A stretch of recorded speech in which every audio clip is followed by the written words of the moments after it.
Well, hey, good evening. Welcome back to my little gardening show. We've got a little time this evening before we hit the hay, so I thought I'd jump on the live stream and see if anybody was out there who wanted to chat. It's been a while. It's been kind of a hectic couple of weeks. Pretty much everything has been coming in hot and heavy. The peppers are all coming in. The tomatoes. We've had probably at least three major harvests over the last couple weeks here. This past week, ended up picking quite a bit. Cherry tomatoes, sauce tomatoes, all the rest. We didn't plant corn this year, but there was a little farmer's market that was running a good deal, so we ended up picking up, I think it was 12 dozen ears of corn today. So when it's all said and done, we ended up spending a good chunk of today just processing stuff. We spent, my wife and one of our friends, a mutual friend, came over to help her, but processed all the cherry tomatoes yesterday. Ended up getting like 9 pints of sauce out of that. And I've got a big stock pot down in the fridge that's waiting to be put on cookie sheets. But we tackled the corn tonight. My dad came over and we stripped all the silks.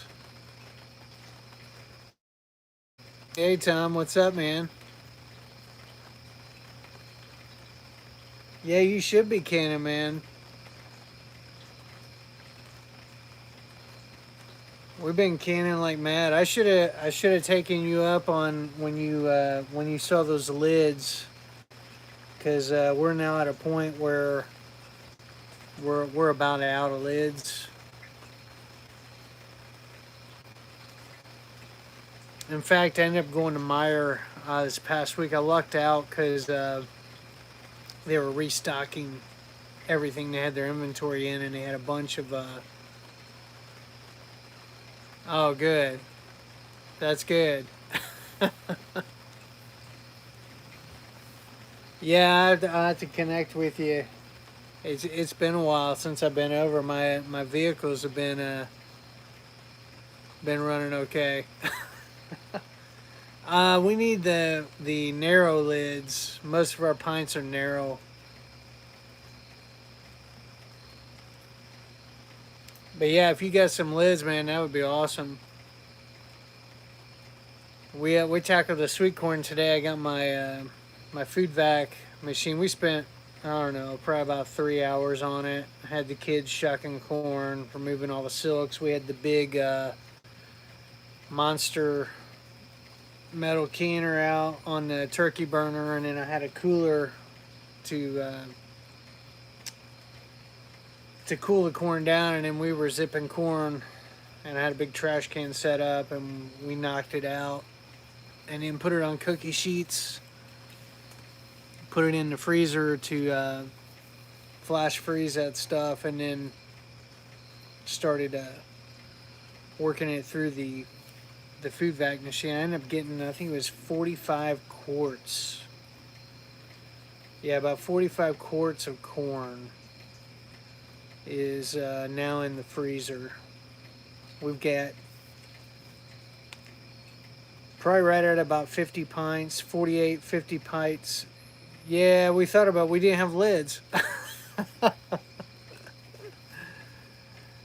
So I got the food vac bags. There's this company, it's called foodvacbag.com, and I got 100 bags for, I think it was about $15. The quart size bags. They're pretty long too, which was good because I don't know if you experienced this with the food vac machine, but if that stuff is at all moist or whatever, once it gets to a certain point, it will suck that moisture, and then it's difficult to get a good seal on the bag. So I really have to watch the machine right when it starts clamping down on the stuff inside. I hit the seal button real quick to keep fluid from going in and running the seal. So anyway, it's done, man. I got, like I said, about 45 bags of corn. We get about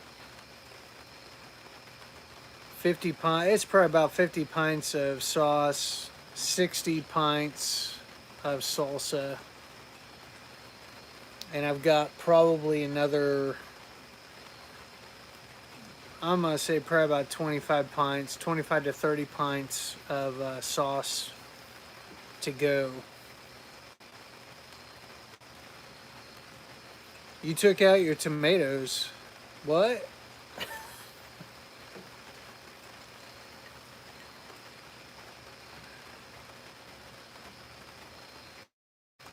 Yeah, I tell you, the tomatoes have been gangbusters. Oh man.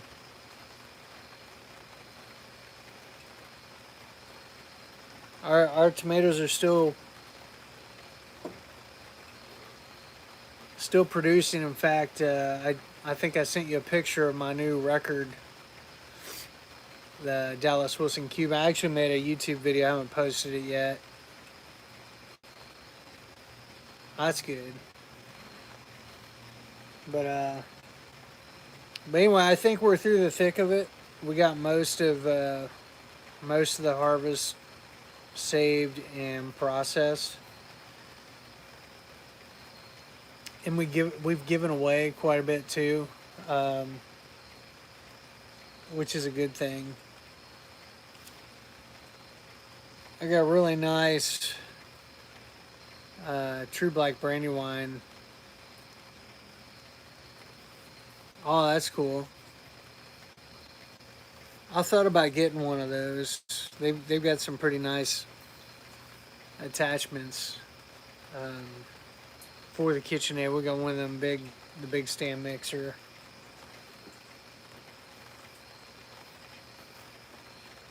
Maybe for Christmas or something, we're gonna get some of the different attachments for it. Right now, I got that. I think you've seen it. I've made a couple videos on it now. The tomato press. It's got the metal hopper. That thing works. It works great. We found that if we roast the tomatoes first, we get a lot more of the pulp out of them. It's worked really well.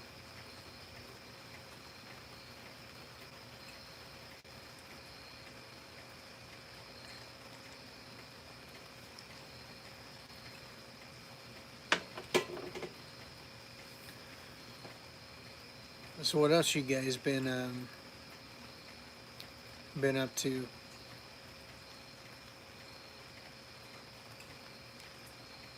You guys go to Holiday World?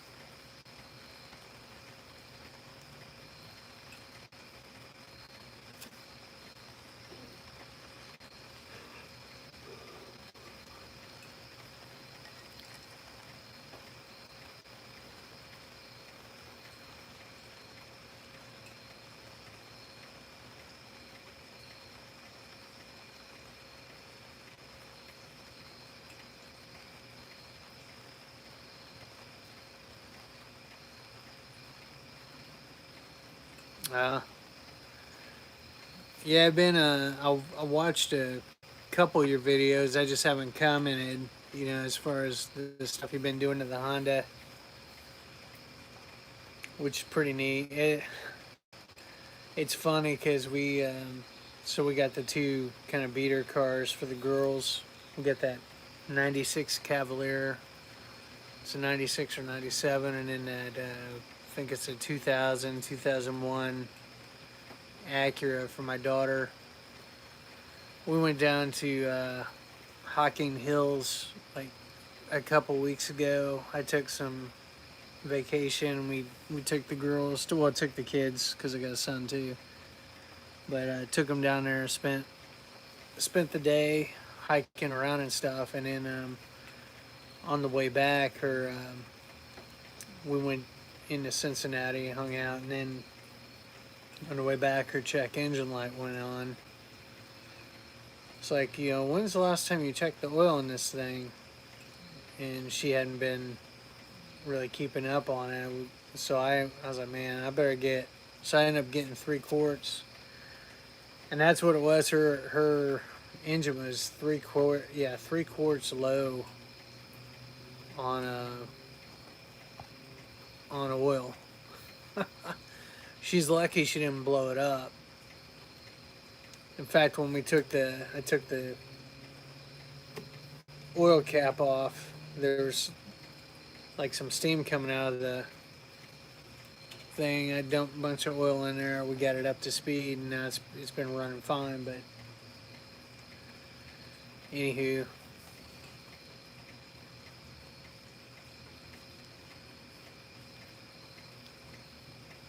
yeah. So, but yeah, I need to get with you, man, on at some point getting my brakes done on the Buick. I mean, so far it's still been running good and stuff. And then I got a tire. I need to go to the tire place because every week I'm having to put air in it. So I'm guessing I got a slow leak, maybe picked up a nail or something.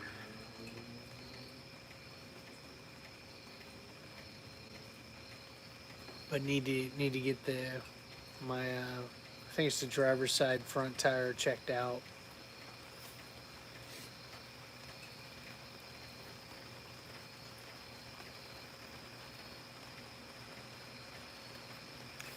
But anyway, man, like I said, we're through the thick of it. I think we got most everything processed. I mean, we'll have probably another round of tomatoes before the season's over. But the tomatoes are kind of on the downhill slide. Um, but the green beans, those are going to be, I'm hoping, really good. There was quite a few buds on the plants, and this rain's helping. I went out there today. I actually put another round of mint lighter on the beans, and so this rain is good. Kind of get everything watered in. I've kind of mixed up or kind of your suggestion, added that calcium amendment to the mint lighter recipe, on what I'm doing. So when I mix up my small batches, I'm putting like a quarter cup of that calcium. Is it calcium nitrate? Yeah,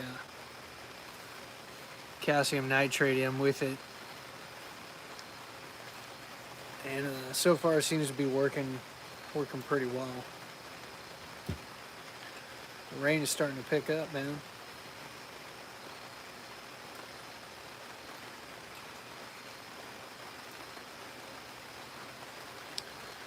Yeah, I need to order probably another bag of it. I might, this fall, get some more of the mint lighter mineral mix. I was talking with my dad. We might do actually build out some grow boxes like the mint lighter method recommends. And my sister's got probably like a 25 by 25 area of the garden that would kind of let her. She's been doing stuff in, but since she's moved and got married and got a new job, she's not getting out to the garden hardly at all. So she's talked about maybe just letting that go back, and if I want to do something with it, let me do something with it. So we had Dad over for dinner tonight because he's helping me with the corn. Yeah, so I think we're gonna, if he's game, I may go ahead and build out the a couple grow boxes and actually put the T frames in and just see what we can do with grow boxes as opposed to what I've been doing, in the rest of the garden as far as the in-ground planting, but actually have some grow boxes that we'll probably just use dirt or the soil, not fill it with like a designer mix or anything.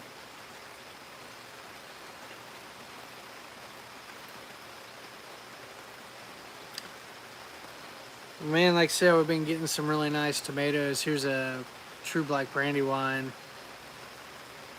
It's really nice. I'm gonna save seeds from this one.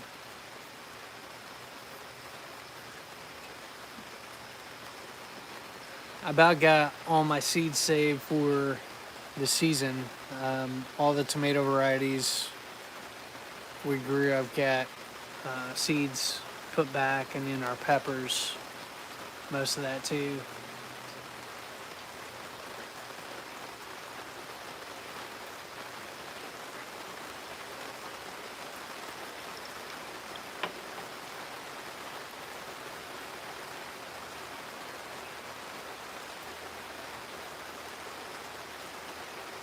Yeah. I tell you, it works. It's been working awesome to roast the tomatoes first. And what I've been doing is dicing them up, putting them on the cookie sheet, drizzling them with olive oil, and then putting salt, pepper, and garlic powder. Throw them in the oven for 30 to 40 minutes, depending on how big the chunks are, how long it takes for them to kind of soften up, cook down, roast. And then we run them through the press, and it presses out just this really nice sauce. It's got some really good flavor. Man, it's really picking up. You hear that rain?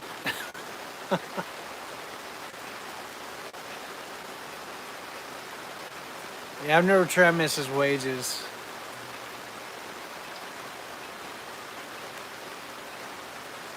I might have to check that. That's a like seasoning packet you get?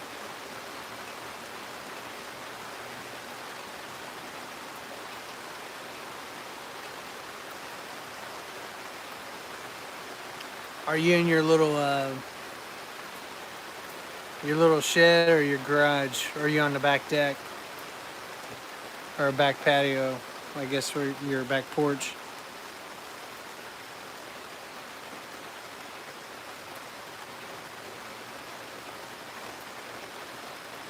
Yeah, I want to check that out.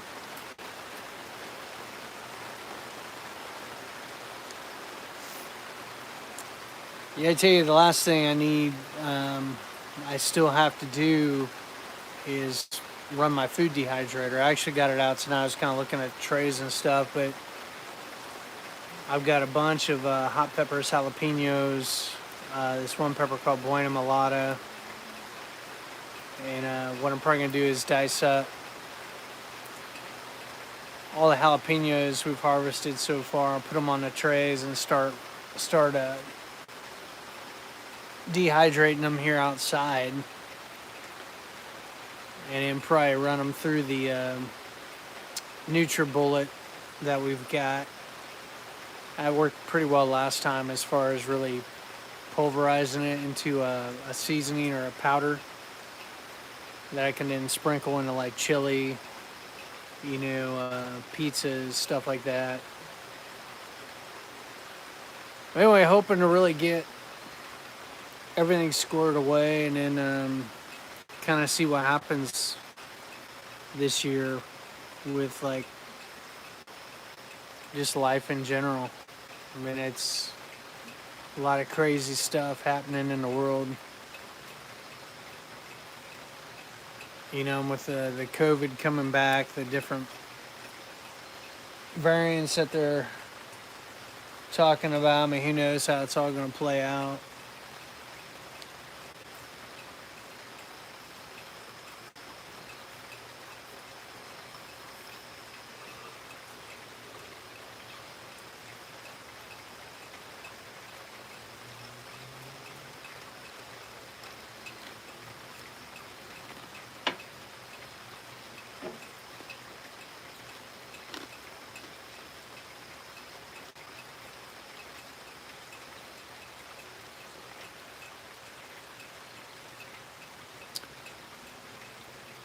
Yeah, it will be interesting to see what happens with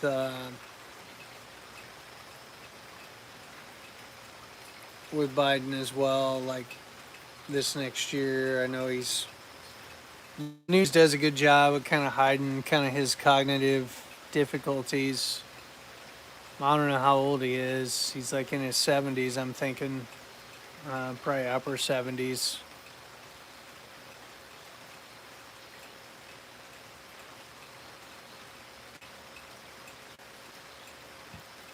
You know, and all that stuff over in Afghanistan, that's a hot mess.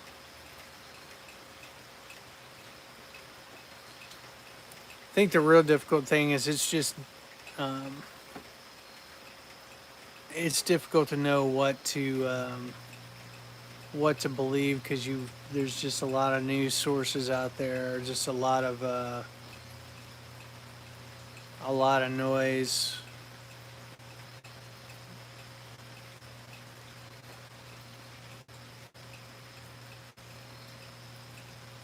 Mm.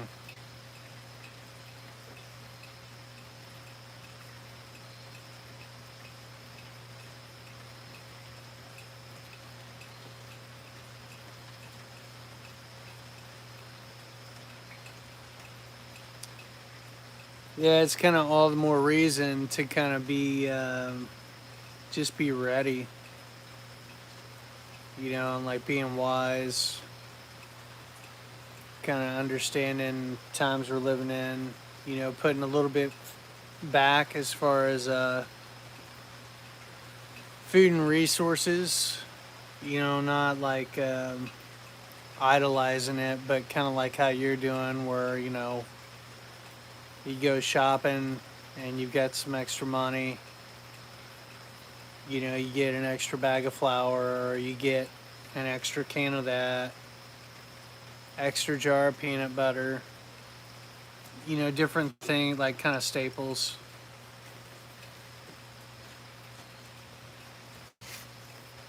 and kind of build things up, and make sure too it's stuff that you're actually going to eat. You know, that's kind of like with the gardening and stuff like that. I mean, there's a lot of different vegetables and things you can grow, but if you're not going to eat it, you know, why grow it? Oh, that's cool.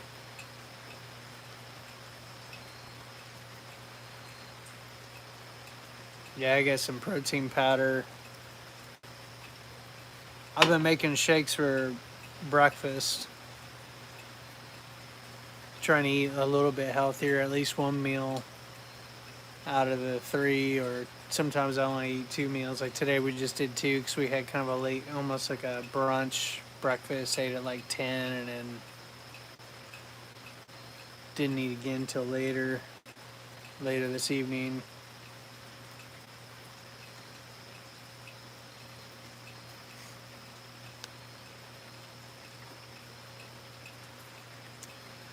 Man, other than that, I mean, like I said, we've been in the thick of it just with the prepping and uh, just putting things back, you know, preserving the harvest, you know, things that we're going to eat, kind of coming up with a little bit of a game plan for next year, Lord willing.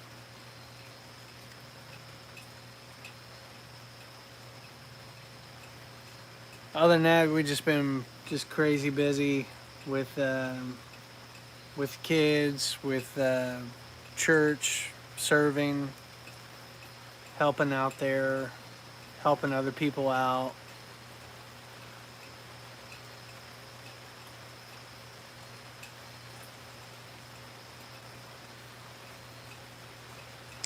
There's quite a few people that do. It seems like the people that didn't get COVID the first go around are getting it this go around.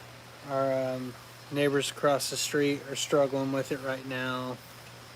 We had quite a few people that we know last week that had come down to it, or come down with it. And then my daughter, she's at Cedarville. Yeah, you're immune, man. You got like the super blood type or whatever.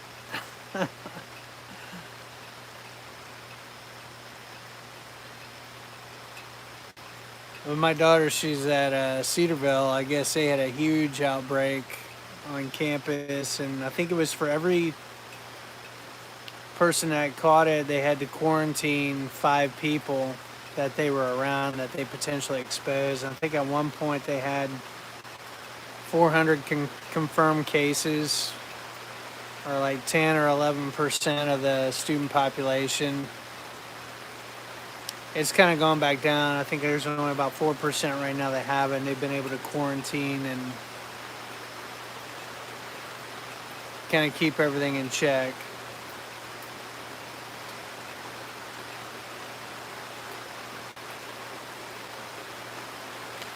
Yeah, that's what I've heard too. It's not as bad, but it's supposedly it's more like it's easier to catch it or something, maybe.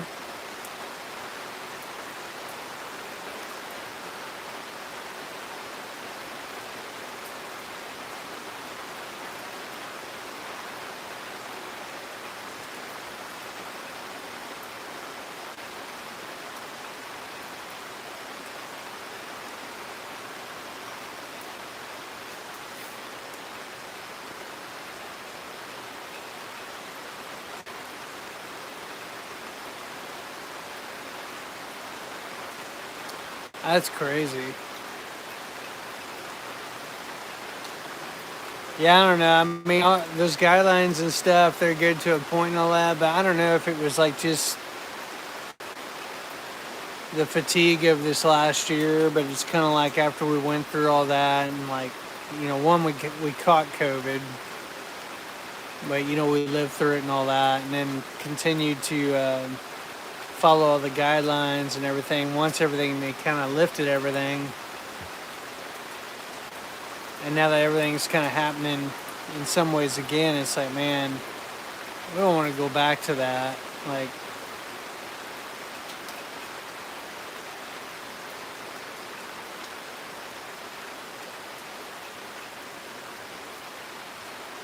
yeah, that's crazy.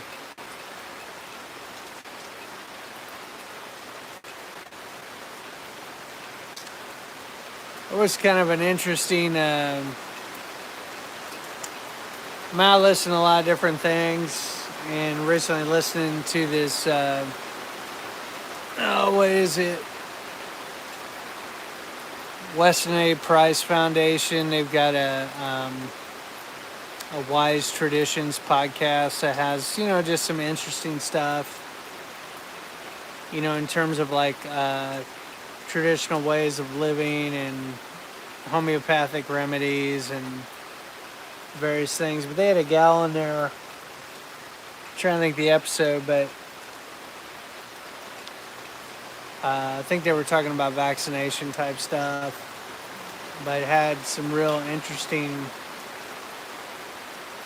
I haven't fact checked it or studied it out, but I guess apparently Microsoft or Bill Gates, I don't know, Microsoft, whatever, had patented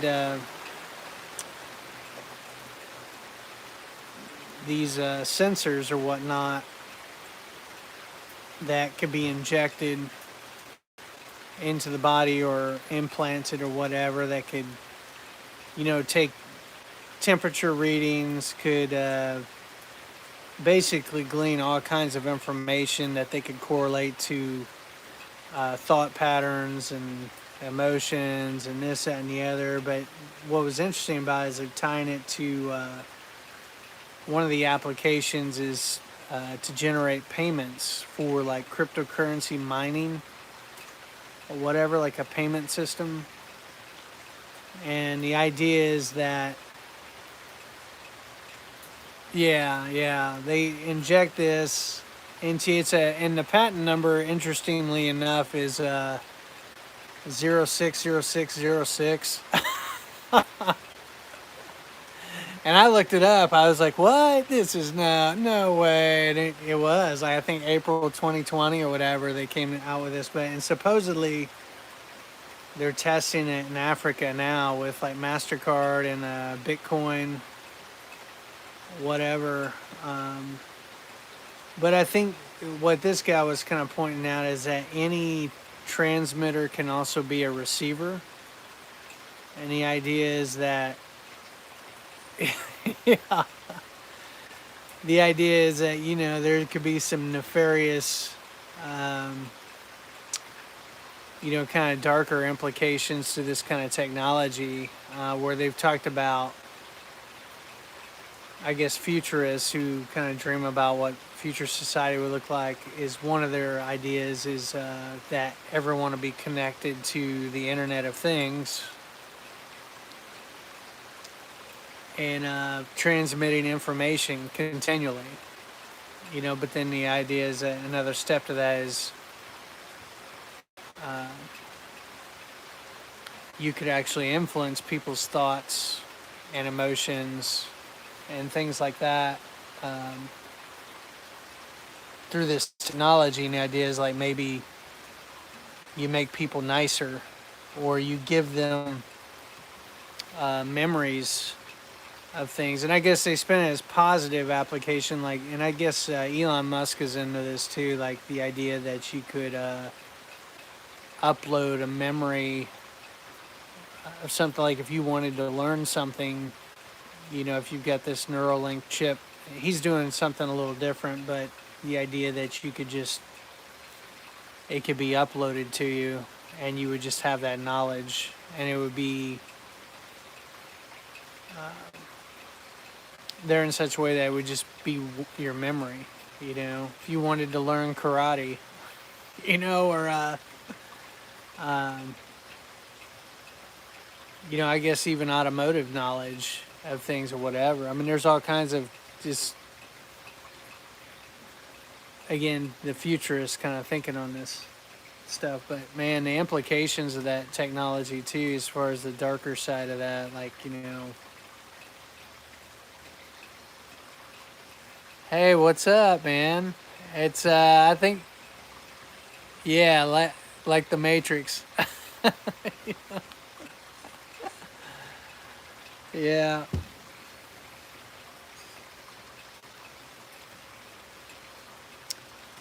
So I don't know. We'll see. I just think all the more reason to be prepared. Um, Not just physically, but like spiritually too. Just making sure like things are right with the Lord.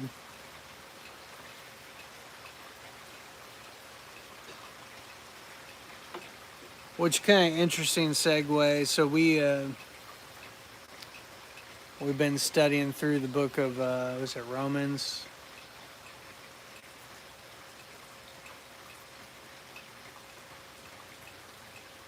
All right, man. Well, hey, I hope you have a great time. And like I said, I'll have to hit you up about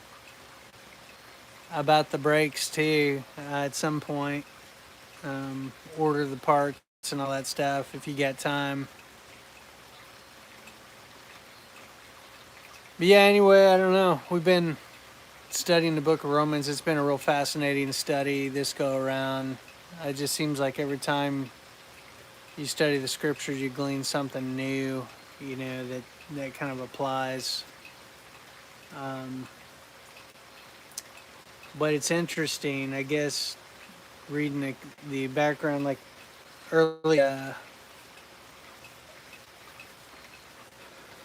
20th century, supposedly.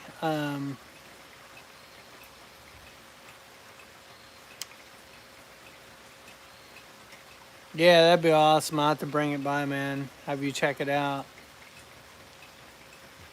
But supposedly they use, I guess, Book of Romans in law schools, or some law schools were using it as like a proof text to like train their lawyers on how to establish a case, and be like reason it out and stuff like that. And so it's been really cool studying it out.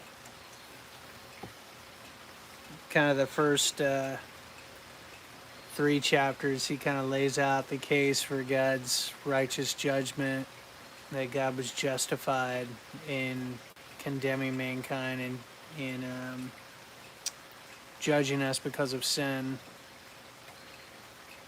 He starts with like the world in general, Gentiles, stuff like that, and then kind of turns to the Jew, that even they they were guilty and stuff like that. And then he kind of pivots in chapter 3 and then presents like kind of this righteousness by faith that appeared apart from the law. It's through Christ and stuff like that. And he kind of proves that out in chapters 3 and 4 that God was just in forgiving mankind on the basis of what Christ did for us. And it's really cool. He kind of calls, I guess, in matters of life and death, everything had to be established by 2 witnesses. So he calls, I guess, Abraham as an example, how he believed God and was credited to him as his righteousness. And then he calls another example, I guess, Israel's greatest king, or one of the greatest kings, King David, and how he experienced and received God's forgiveness on the basis of faith and not the law, because what he had done with Uriah the Hittite and Bathsheba and all that was a capital offense, and there was no forgiveness that could be obtained through the law, and how the Lord forgave him, put away his sin and stuff like that through faith. By faith, David received that. So it's kind of cool. And then he pivots, in chapter 5, assuming that the reader has accepted the case then that he's set forth, as far as this righteousness by faith. He talks about the benefits of it in chapter 5, and kind of one of them is like peace with God, right? That's the first thing we receive, is like the war is over, like we can have peace with God through Christ. So first 5 chapters talk about justification, aspects of that, justification by faith alone in Christ alone, apart from works, apart from our efforts. But then he goes into chapter 6 and starts talking about our sanctification, which is very interesting. The idea of this process of God kind of setting us apart to himself and helping us become more Christ-like in our character and our thoughts and our actions. And that's been really cool studying that out. And I guess the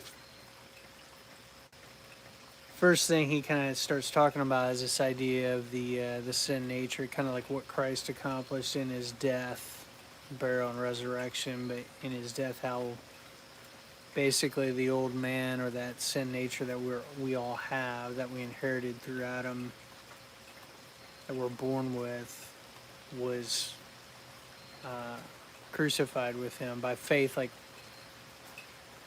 the old man is done away with. The old is gone, the new has come. We receive a new nature. God sends forth the Holy Spirit, right? That dwells within us. So that we are no longer slaves to sin and subject to that anymore, but we're free in Christ, and we have a new nature where now we can we want to do the things that please the Lord and whatnot. Doesn't mean we don't sin, or we still have the problem of our flesh that's been trained and conditioned by the sin nature, and that's fallen. But we now have the freedom to choose, and we have the freedom. We don't have to give in to temptation. We don't have to obey the lusts of the flesh. We can actually deny the flesh and say no. We can. He talks about kind of the practical way of doing it, as instead of presenting our instruments, our bodies as instruments of unrighteousness, to do the evil things and stuff like that, we should present ourselves to God, present our instruments to God as instruments of righteousness, where and really that's the key to sanctification, is understanding that truth, that we're no longer under the power of sin and death. We're no longer slaves to the sin nature. And I guess the Greek word for what, when it talks about that in chapter 6, is, and I have to look it up. I don't have a reference with me, but it's the idea of that it's deactivated.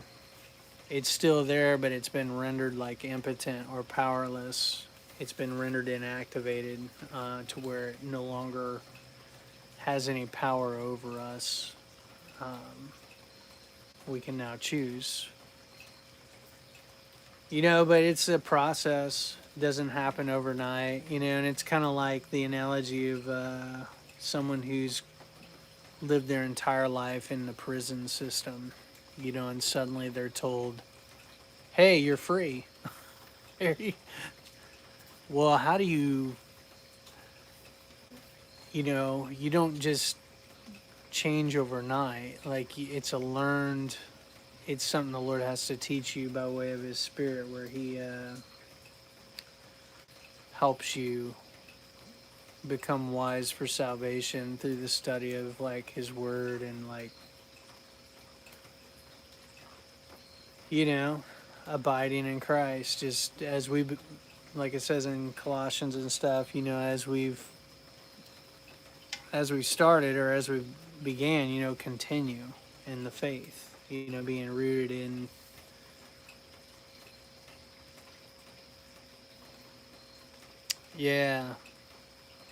so it's a process. And man, I don't know, it just, this go around studying it, it's just it's clicked on a different level for me, where it's like, just the idea of just being set free, and that it really is just present yourself to God, abide in Christ, like remain with Him, stay with Him, spend time in the Word, present yourselves to God, and then the Lord does in and through us what we can't do on our own, and helps us be, who He intended us to be from the beginning, and helps us become more Christ-like. And it's a mystery too, because it's like, positionally, we're already there. Like, He already sees us as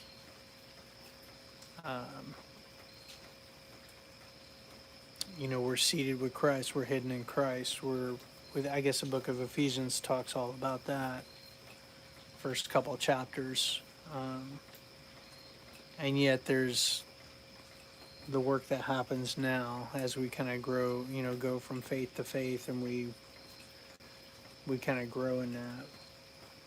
So anyway, it's been good, and again, it's like essential truth, like as far as the process of sanctification, like you have to understand that truth and like grasp that you're free from indwelling sin. You're free from the sin nature. It's been rendered inactive. It doesn't mean it's still there, but it has no power over you. Understanding that, and then presenting yourself to God is like really the key, the two things to reckoning it, so believing it, and then applying that, God's truth applied is wisdom, right? There's a lot of people, and I'm guilty of this myself, where I read something and it's, oh yeah, that's true, that sounds good, but then like we don't apply it, or we forget it, we don't put it into practice right away. So anyway, that's kind of where I've been in the last week or so. We've been, again, harvesting like mad, pulling all kinds of stuff out of the garden, putting things up, Just been in the thick of it, but finally I think we're on the other side of all that, and now things are slowing down a little bit. At least for now. It'll pick back up again in October, maybe the end of this month, even depending how long it takes for the green beans to develop. But once they do, man, we'll be busy again. So, anywho, hey, I appreciate you hanging with me. I think maybe you've been on the channel once before. You're a little name when you comment. I see it. It looks familiar.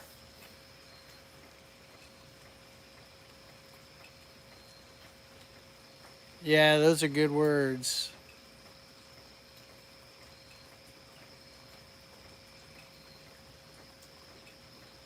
It's all perspective. I mean, there's a lot of things in this world we can dwell on. You know, a lot of negative things we can fixate on, and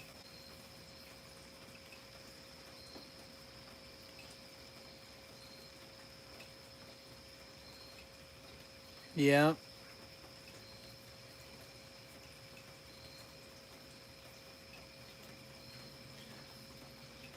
Well, we'll have to catch up again soon. I'll try to make, pop on here from time to time. I need to jump off here though, because we got a lot of stuff going on tomorrow. We're gonna be getting up early. It's a full weekend. But I appreciate you hanging with me, and